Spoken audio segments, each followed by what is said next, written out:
In March 2003, an animated film called Spirited Away won the Academy Award for Best Animated Feature.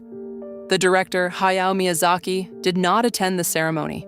He was, at the time, opposed to the United States' invasion of Iraq, and he had decided he would not appear at an American awards show during a war he disapproved of. Cameron Diaz accepted the award on his behalf. This was not just any Oscar win. Spirited Away was the first hand-drawn film ever to win the Best Animated Feature category. It is, more than 2 decades later, still the only one. It was also the first non-English language animated film to win. It was, in revenue terms, the highest-grossing film in Japanese history at the time of its release, and it held that title for 17 years until Demon Slayer surpassed it in 2020. The reason Spirited Away won is more interesting than the standard explanation, which is that the film was very good. The film was very good. So were several other films that did not win, in the same year or in the years before. The reason Spirited Away won is structural, and it explains something about how cultural products travel between markets that applies far beyond animation. To understand what Spirited Away got right, you have to understand the category it won. Best Animated Feature was a new category at the Oscars. It had been introduced 2 years earlier, in 2001, partly in response to the rise of Pixar and DreamWorks and the growing critical recognition that computer-animated films deserved formal industry acknowledgement. The first winner was Shrek. The second winner was Spirited Away. Disney and Pixar would, in the next 2 decades, win 13 of 16 Best Animated Feature Oscars. The category, in its modern form, is essentially a Disney-Pixar contest. In 2003, this was not yet the case. The category was still young. The voters had not yet settled into the pattern of automatically rewarding the most polished American animated film. The field was open to films from outside the standard American animation industry. Spirited Away walked into this opening. The first structural advantage Spirited Away had was its distribution. The film was acquired for North American release by Disney itself through its Buena Vista Pictures subsidiary. John Lasseter, the head of Pixar at the time, was personally responsible for championing the film inside Disney. He had been a fan of Miyazaki's work for years. He used his influence at Disney to ensure the film received significant theatrical promotion in the United States, including campaign-style marketing aimed specifically at Academy voters. This was, structurally, an unusual situation. A Japanese animated film was being campaigned for an American award by an American executive working at the studio that produced its main competitor. Disney's reasoning, internally, was that the prestige of distributing Miyazaki was worth more than the lost ticket sales to a competing animated film. The bet paid off in a way that benefited both Disney's prestige and Miyazaki's international recognition. The second structural advantage was the film's narrative legibility to Western audiences. Spirited Away is, on its surface, a Japanese film deeply rooted in specifically Japanese spiritual and cultural references. Bathhouses for kami, Shinto deities, boiler rooms staffed by sentient soot creatures. Most of this would be incomprehensible to a non-Japanese viewer if it were not embedded in a story structure that Western viewers recognized immediately. The story structure is, in fact, almost exactly the structure of a Western coming-of-age fairy tale. A child is taken from her familiar world. She enters a strange place where she must work to survive. She makes friends, faces tests, demonstrates moral character, and is eventually allowed to return home transformed. This is the structure of Alice in Wonderland. It is the structure of The Wizard of Oz. It is the structure of dozens of Western children's stories.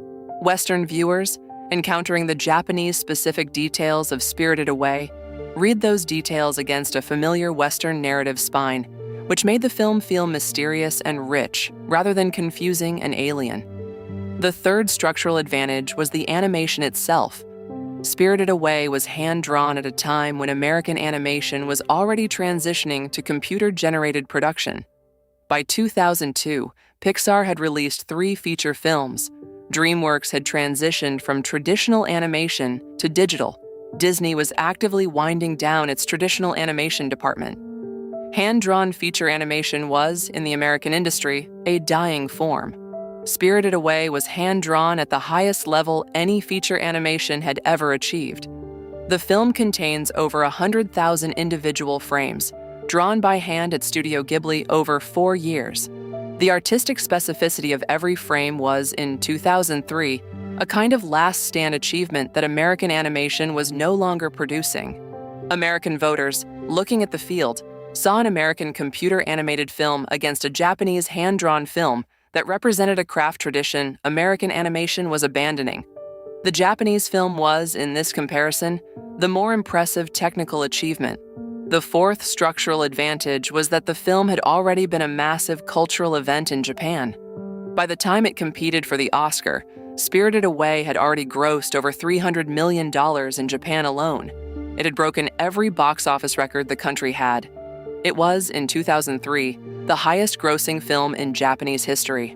This commercial track record gave the film an authority that, by Hollywood standards, deserved recognition. Academy voters do not usually award Best Animated Feature to a film that has not been commercially successful.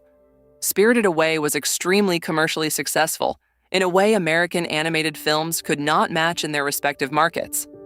The combination of these four structural features, internal Disney advocacy, narrative legibility, technical craftsmanship the American industry was abandoning, and prior commercial success made Spirited Away the rare non-English language animated film that could win the category.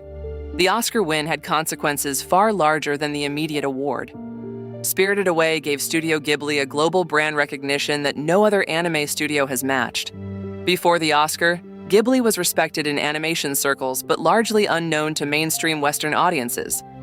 After the Oscar, Ghibli films became standard repertoire in American art house cinemas. Spirited Away in particular was screened repeatedly in retrospectives and educational contexts for 2 decades.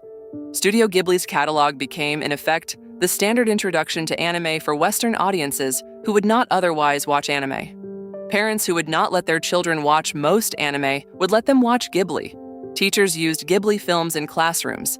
The films appeared in mainstream Western cultural circulation in ways that other anime did not. This had a structural consequence for the broader anime industry. Ghibli became a gateway. People who started with Ghibli sometimes moved on to other anime. The Oscar win was, in retrospect, the first major signal to Western mainstream audiences that anime was a medium that could produce work of the highest cultural prestige. The longer pattern is that Studio Ghibli has, over its 40-year history, outlasted Disney in a specific way. Disney has, several times, retired and revived its animation traditions. Disney has shifted from hand-drawn to computer-generated and back to limited hand-drawn productions. Disney has acquired Pixar, Marvel, Lucasfilm, and Fox. Disney's animation identity has changed substantially across decades. Ghibli has not changed. Ghibli has continued for 40 years to produce hand-drawn feature animation on schedules dictated by Miyazaki and Takahata's creative judgment rather than by corporate release calendars. The studio has been profitable across its entire history. It has not been acquired. It has not pivoted. It has not chased trends. This continuity has slowly become its own competitive advantage. The studio that has been doing the same thing the same way for 40 years is now the studio whose work is recognized as classic. The studios that pivoted repeatedly are now competing in markets that are constantly redefining what classic means. Spirited Away's Oscar was, in this sense, not the peak of Ghibli's achievement. It was the moment Western culture officially recognized that the studio was producing classic work at a moment when most studios were chasing the trend of the year. The recognition was overdue. It was also, after 23 years, the only time the Academy has formally given that recognition to hand-drawn animation. The category has, since 2003, become a Pixar and Disney contest. The window that Spirited Away walked through has closed. If you found this interesting, subscribe. We go deep on the structural reasons certain cultural products achieve recognition in markets they were not built for. Drop your requests in the comments. Thanks for watching.